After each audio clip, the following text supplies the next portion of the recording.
Hello everybody. So this is the part that homogeneous linear system with constant coefficients, two equations in two unknown functions. Okay, two equations with two unknown functions. Particularly in the syllabus, it has been mentioned that we need to discuss with two equations in two unknown functions, and the same result can also be extended for any arbitrary number of variables with suppose say maybe n number of variables and n number of equations. Over here, as because it is particularly mentioned that we need to discuss about the homogeneous linear system with constant coefficients involving two variables and two equations. Hmm? So let's start the discussion. Over here, we consider these two variables. One is this variable x, another is this variable y. Both of these two variables x and y are functions of this independent variable t. And this system of linear equation is a homogeneous linear system. Homogeneous means only on the right hand side linear combination of x and y. This kind of expression a1x plus b1y or a2x plus b2y would be there. No other extra term like this kind of term f1 or f2. No other extra term will be present in this kind of homogeneous system. Okay, if by chance f1 and f2 are present, then this corresponding system becomes non-homogeneous. So over here we do not need to consider this kind of extra terms. So this is the homogeneous system. I discussed a little bit about these homogeneous systems in the last classes along with non-homogeneous systems. Now over here I am going to discuss the technique by which we obtain the solution of this homogeneous system. You see, if you recall the last results, let me go to those portions. Say I told you that there are certain technique. I discussed this example at the end of this class. That we consider this homogeneous system, and I told you that there are certain techniques by which we can find that this value of x and y, they are actually the solution of actually one solution of this homogeneous system. Similarly, this x is equal to e to the power of minus t and y is equal to minus of e to the power of minus t. That is also another solution of this kind of homogeneous system. But I did not show the process or the procedure by which we can deduce these solutions. Okay, so this in this class I am going to show you the technique by which we can compute this kind of solution, and finally through the help of this kind of solution we can compute the general solution. Okay, so I'm over here I am going to discuss this kind of homogeneous system and the procedure of computing its solution. Over here let me write the system in this file. So we have this kind of expression dx dt, the homogeneous system. Let me give a heading.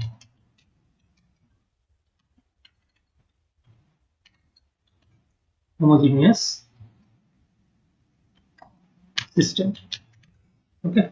Suppose dx dt is equal to a1 x plus b1 y, and this dy dt, that is equal to a2x plus b2y. So dy dt, that is our a2x, and this b2y. Suppose we have these two equations. Now before going to the detailed solution technique, let me try to convert these two differential equations into the matrix form of this system, because that would give us an idea by which um, we should continue the process of finding this the solution of this system. So before write this result, let me try to define vector, say capital X, this kind of vector, row vector. All right. Suppose capital X, a column vector, not row vector. Capital X is equal to this kind of vector, X into Y, a column vector. And suppose capital A is this coefficient matrix, 2 by 2 coefficient matrix. Suppose let me insert a matrix, 2 by 2 matrix. This A1, B1, then A2, then this B2. We call this matrix the matrix of this homogeneous system. Okay, this matrix capital A is called the matrix of this homogeneous system. So this is the matrix capital A. And if X is defined in this fashion, you see this over here, this X, this small x is actually a function of t. This small y is a function of t, just for a function of t. So we can say that this X is actually a function of t. We should actually write it in this fashion, but just because of simplicity, we are not repeatedly writing that X and this X, this Y, or this capital X are functions of t. We are simply writing in this way that capital X is equal to X comma X and Y, this kind of column vector. Just I'm trying to make this notation a simple one. But remember, capital A is, this is actually a constant matrix. These elements A1, A2, B1, B2, these elements are actually constant quantities, and they are particularly real constant. So we should write it a real constant matrix. Real constant matrix. Constant matrix in the sense that its elements are constants. So this is our capital A. Okay. Now, if capital X is defined in this fashion, then we can write X derivative of capital X. Derivative of capital X. Mind it, derivative of this matrix capital X, or derivative of this vector. This column vector capital X. What would be its derivative? Its derivative would be the derivative of each and every element. That means this X dot and Y dot represents the derivative with respect to X, with respect to t. So we can simply write X dot Y dot. So over here we can write this X dx dt is equal to X dot, and this dy dt is equal to Y dot in simple notation. And if it is so, then you see this expression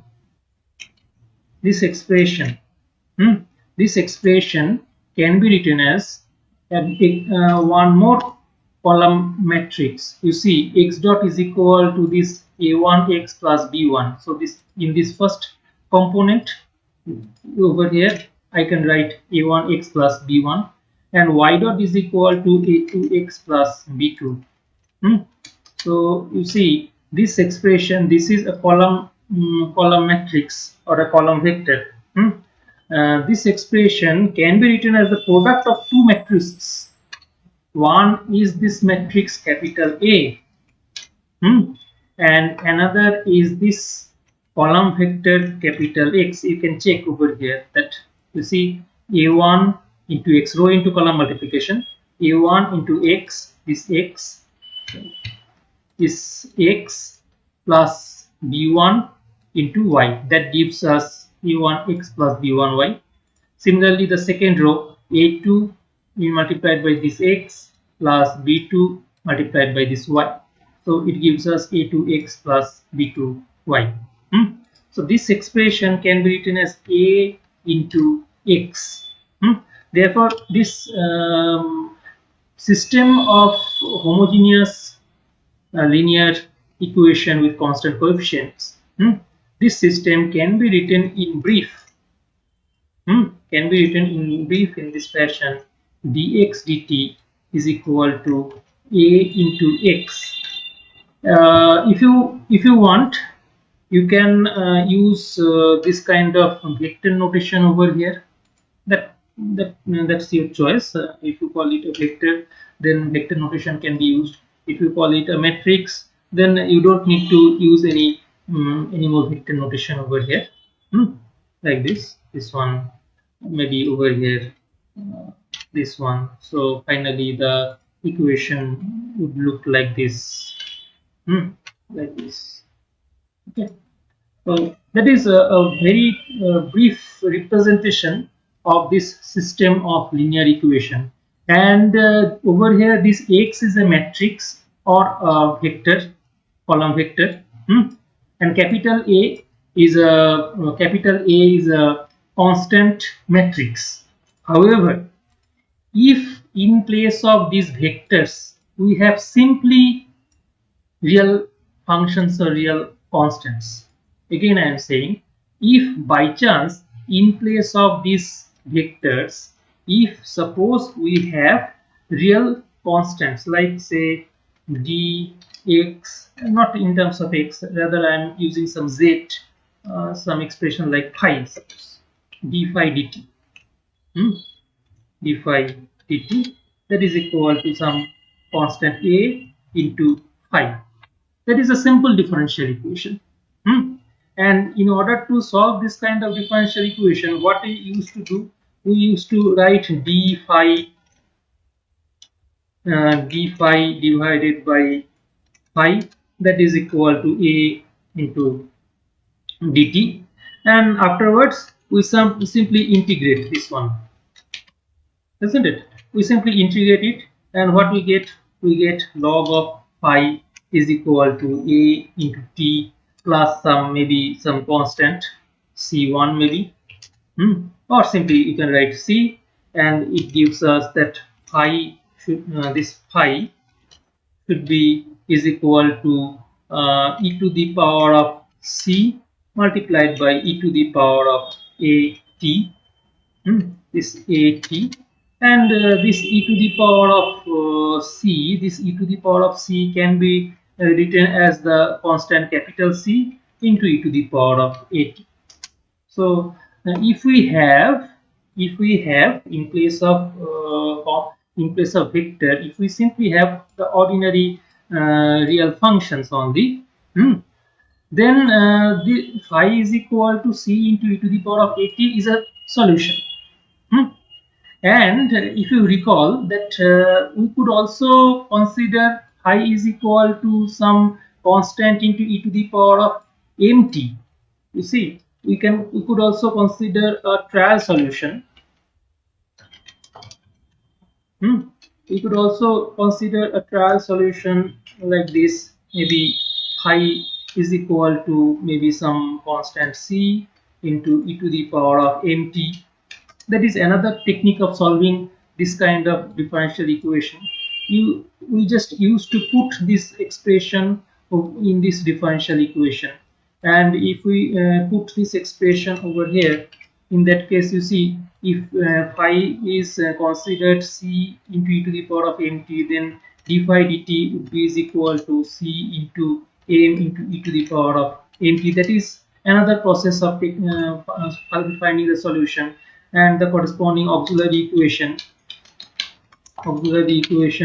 would be like that over here, m, that would be c into e to the power of mt. Over here the auxiliary equation would be c into n to the power of mt, that is equal to a into phi. That means a into c into e to the power of mt.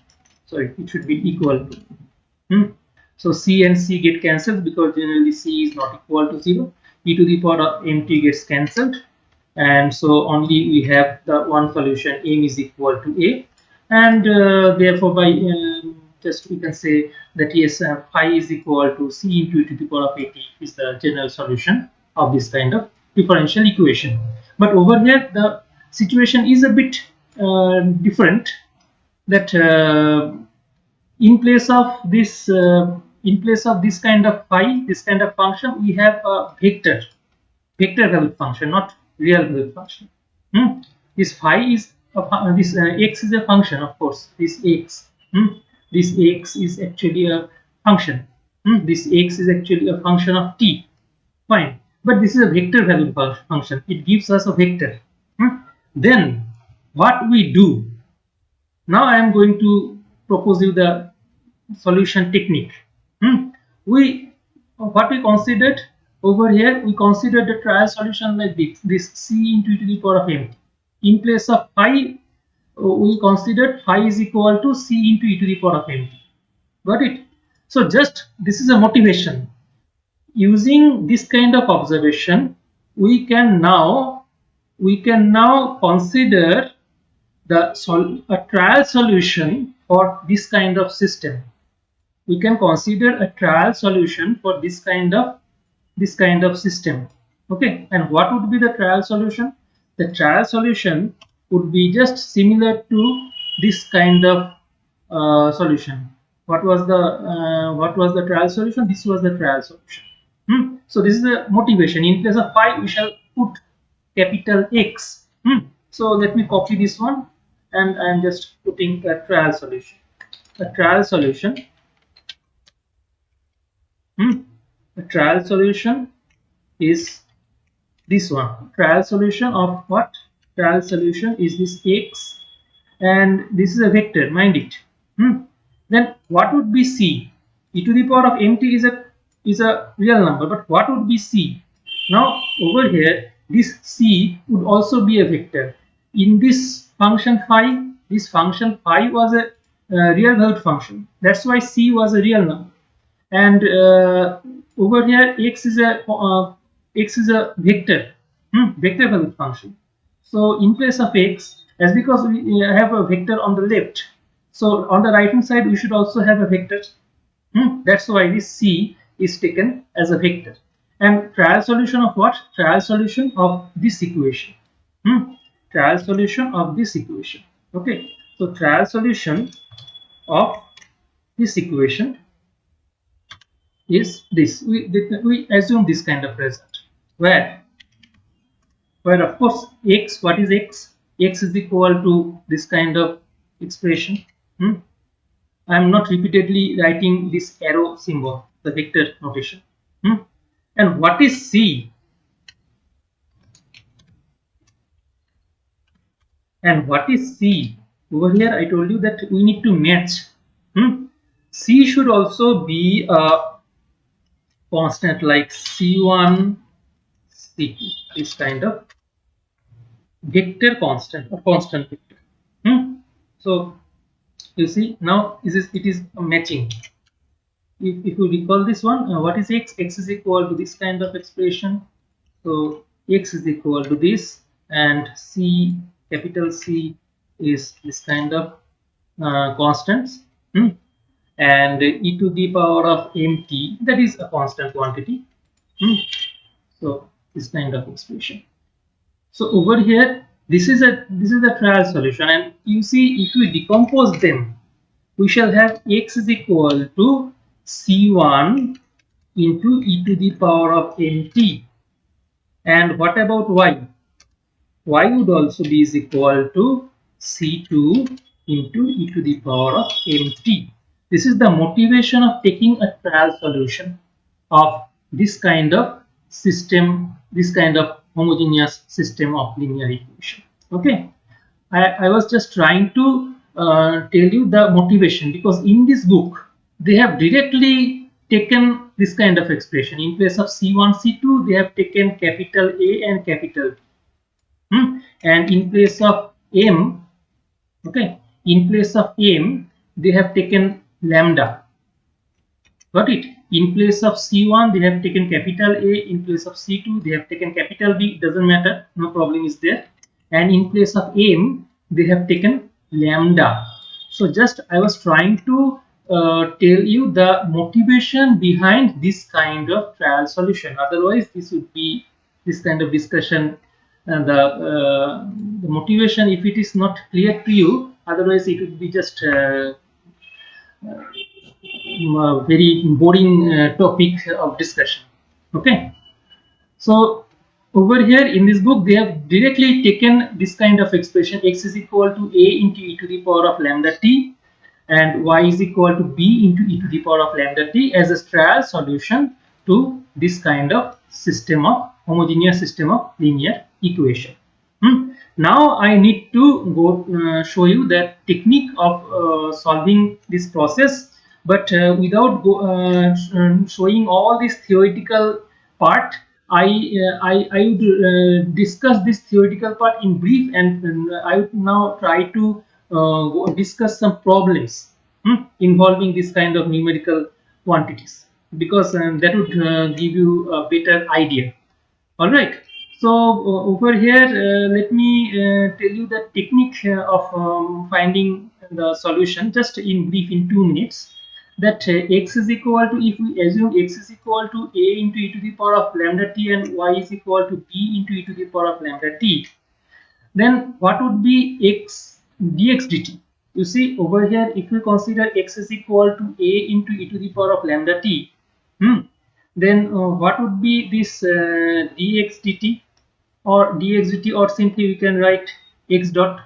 This x dot would be is equal to lambda into capital A into e to the power of lambda t. Okay. And similarly over here, if we consider b, y is equal to b into e to the power of lambda t, then what would be y dot? Y dot is equal to lambda into capital B into e to the power of lambda t. Okay, so this would be the expressions of x dot and y dot.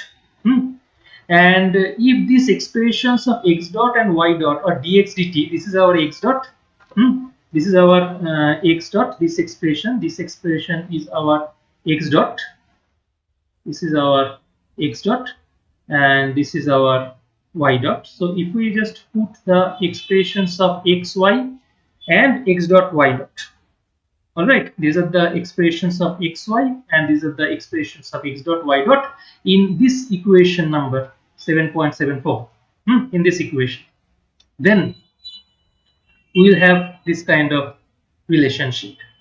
And you see e to the power of lambda t is never equal to 0, so we can cancel e to the power of lambda t from both sides, and after cancellation and making this one simple, we will have this type of result like this. You see over here on the left we have a into lambda. If this a into lambda is shifted on the right hand side, we shall have a1 minus lambda into capital A plus this b1 into capital B. Okay. Similarly, if this b into lambda is shifted on this right hand side, then we shall have b2 minus lambda into capital B plus a2 lambda. So this is just a manipulation, that's all. So ultimately we have this kind of relation. And what is this? If you eliminate this, if you eliminate capital A and capital B, after elimination of these arbitrary constants capital A and capital B, then what we shall have? We shall have this kind of determinant is equal to 0. What is this determinant? This determinant is obtained by these coefficients. This determinant formed by these coefficients a1 minus lambda, then b1, and then this a2, and then this b2 minus lambda. Got it?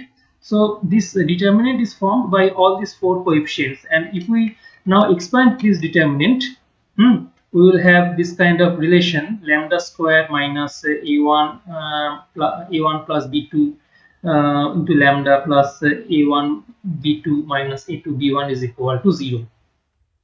And this is actually a well-known relation in the theory of linear algebra. this equation is actually called a characteristic equation. I don't know whether you have gone through this kind of nomenclature, this kind of definitions or not.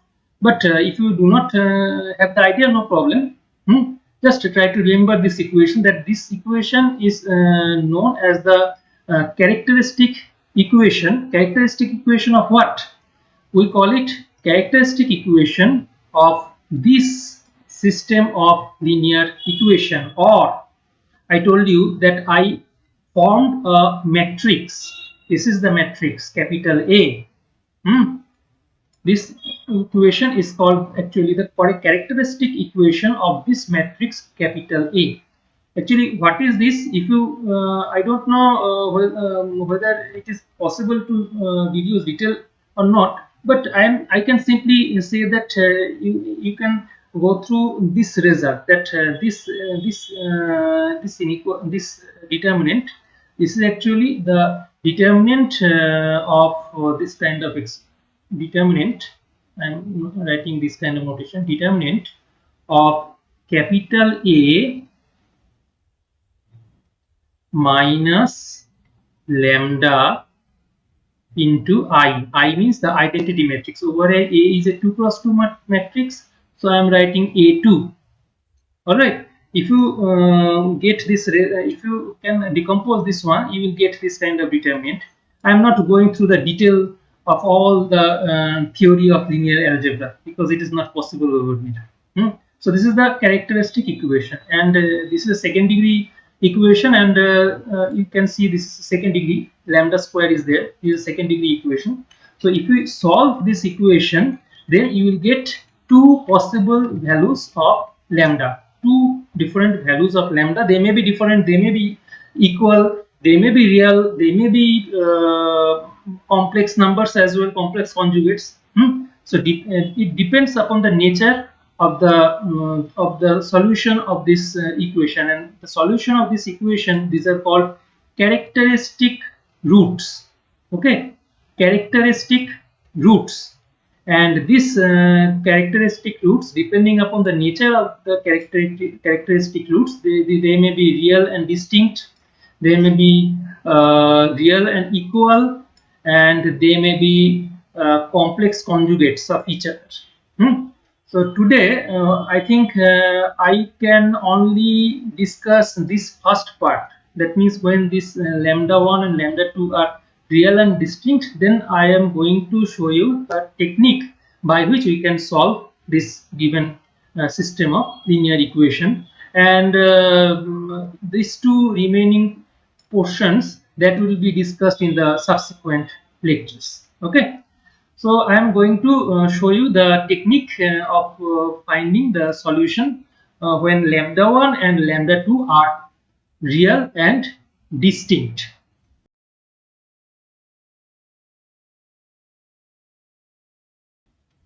So let's continue the discussion with this example. Over here, this is the given system of homogeneous linear differential equation, ordinary differential equation. And over here we have dx dt is equal to 6x minus 3y, and dy dt is equal to twice x plus y. Now we need to first consider a trial solution. I told you that how to consider the trial solution. We should consider the trial solution in this fashion: x is equal to maybe c1 or capital A, whatever you consider. X is equal to c1 into e to the power of mt or lambda t, whatever you consider. Similarly, y is equal to capital B or c2 into e to the power of mt or lambda t. So in this book, they have considered x is equal to capital A into e to the power of lambda t, and y is equal to capital B into e to the power of lambda t. Now, from these two relation, you please try to find out the expressions of x dot and y dot. So over here, this x dot would be is equal to capital A into lambda into e to the power of lambda t, and y dot over here, y dot would be is equal to capital B into lambda into e to the power of lambda t. Now we put these expressions of x, y, and x dot and y dot in this given system. This is the given system. So if we put the expression of x dot and y dot in this given system, what we shall have, this x dot is equal to over here capital A into lambda into e to the power of lambda t. And over here we shall have capital B into lambda into e to the power of lambda t. What is x? We have taken x is equal to a into e to the power of lambda t. So this would be is equal to 6 into a into e to the power of lambda t, okay, minus 3 into b into e to the power of lambda t. Similarly over here, this should be is equal to twice a into e to the power of lambda t plus b into e to the power of lambda t. Okay, so from you see, we know that e to the power of lambda t, this e to the power of lambda t for any real value of lambda, this e to the power of lambda t is never is equal to 0. This is always not equal to 0. So from both sides we can cancel this e to the power of lambda t, this expression of e to the power of lambda t, we can cancel this e to the power of lambda t from both sides. You can cancel this e to the power of lambda t. So after cancellation of this e to the power of lambda t, what we have, cancellation, what we have this kind of system. And then eliminate these two arbitrary constants capital A and B, you will get this kind of determinant, and expand this determinant, you will get this kind of characteristic equation. Okay, this kind of characteristic equation. And if we solve this characteristic equation, then we will get two values, lambda 1, one value is lambda 1 and second value is lambda 2. Over here we got lambda 1 is equal to 4 and lambda 2 is equal to lambda 1 is equal to 3 and lambda 2 is equal to 4. So we got these values of lambda. Alright, we got the values of lambda, two distinct real characteristic roots. These are the characteristic roots. Clear? So for when lambda is equal to the first value, we are just putting when lambda is equal to the first value 3 in this system. We don't know what are the values of capital A and capital B, isn't it? We just eliminated capital A and capital B. But you see, we took x is equal to capital A into e to the power of lambda t and b, y is equal to b into e to the power of lambda t. So we took this type of result. Now you see, we already got the value of lambda.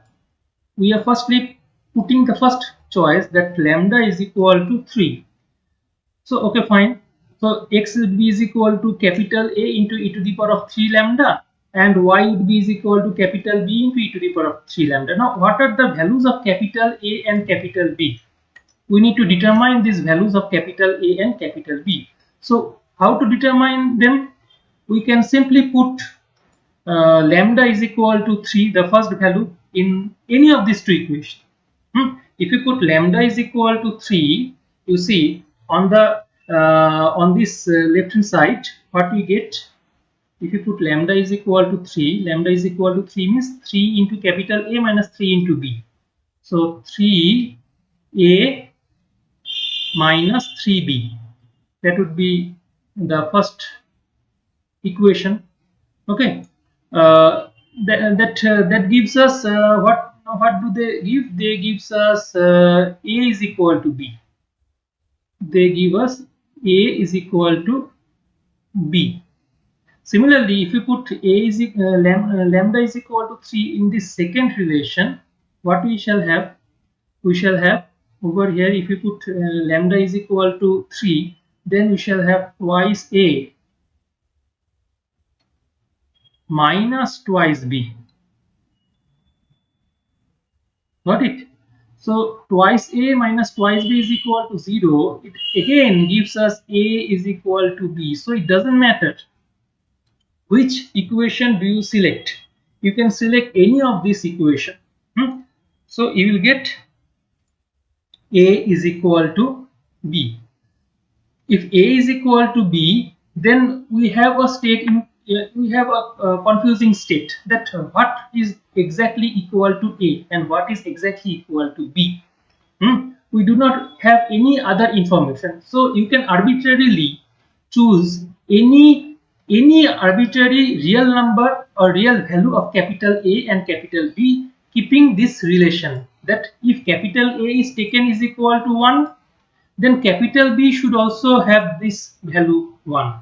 If it is taken is equal to the value 2, then capital B should also have this same value 2.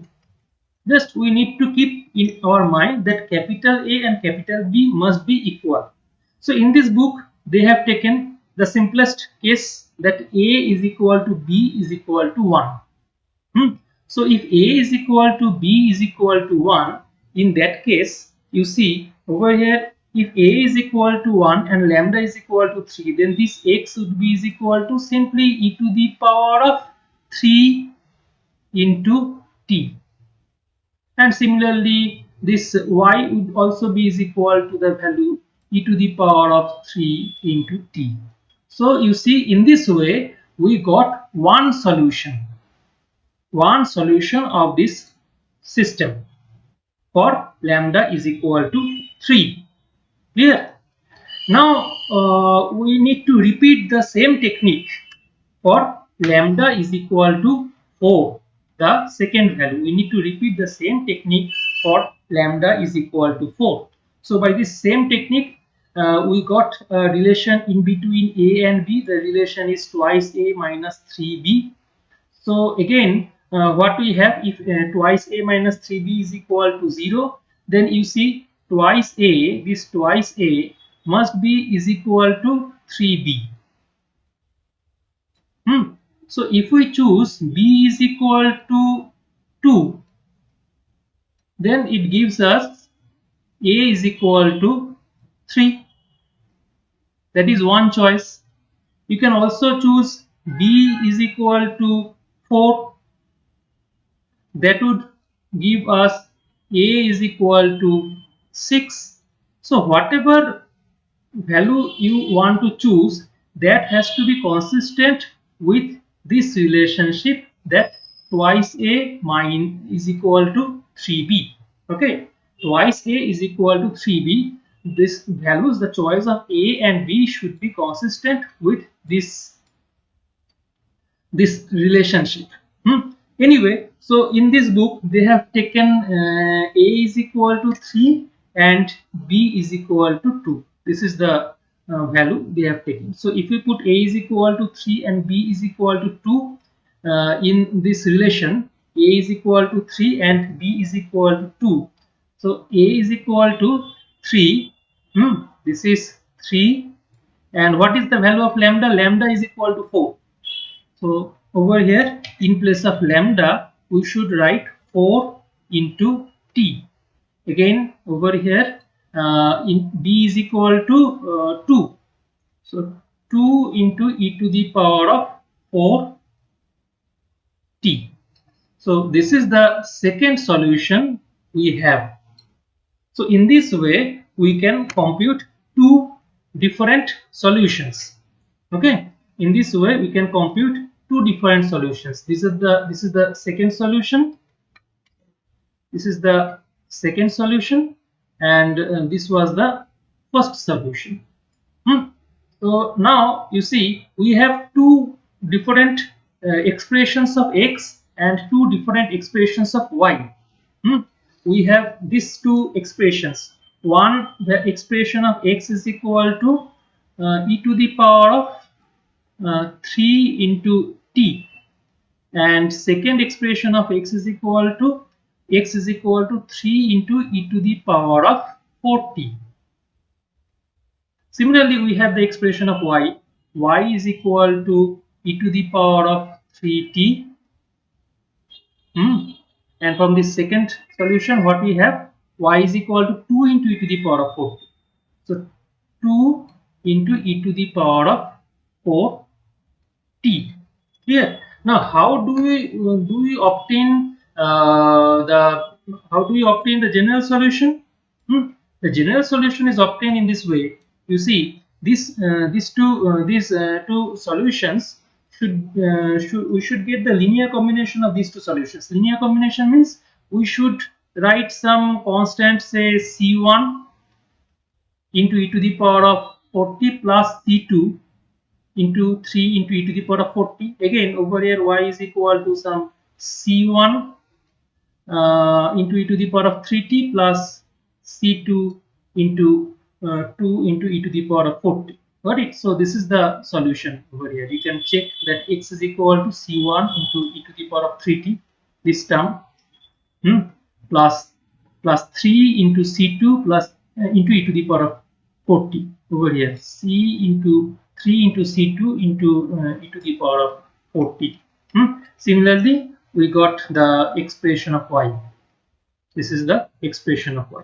So over here c1 and c2 are two arbitrary constants, and in this fashion we are able to compute the general solution of this homogeneous system of linear equations with constant coefficients. Okay, so this is the total technique that I was trying to discuss in this class.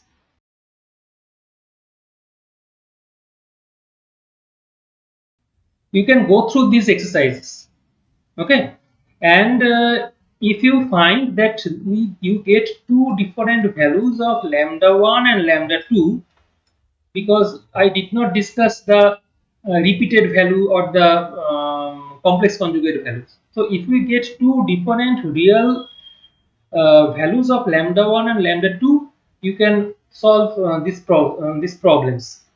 This much would be homework. In this exercise, you will get three category of problems. One is the category where lambda 1 and lambda 2 are real and different, and you will get the second category where the lambda 1 and lambda 2 are complex conjugate of each other.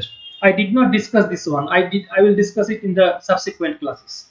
And the third case where lambda 1 and lambda 2 are equal and real numbers. In the third case also I did not discuss about the third case.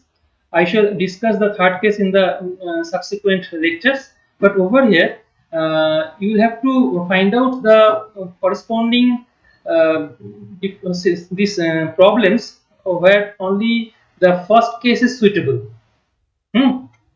So you can check these problems, and hopefully these problems would be more or less easy kind of problem, and this kind of problems will be selected in exam. So that's all for this lecture. Thank you for being with us.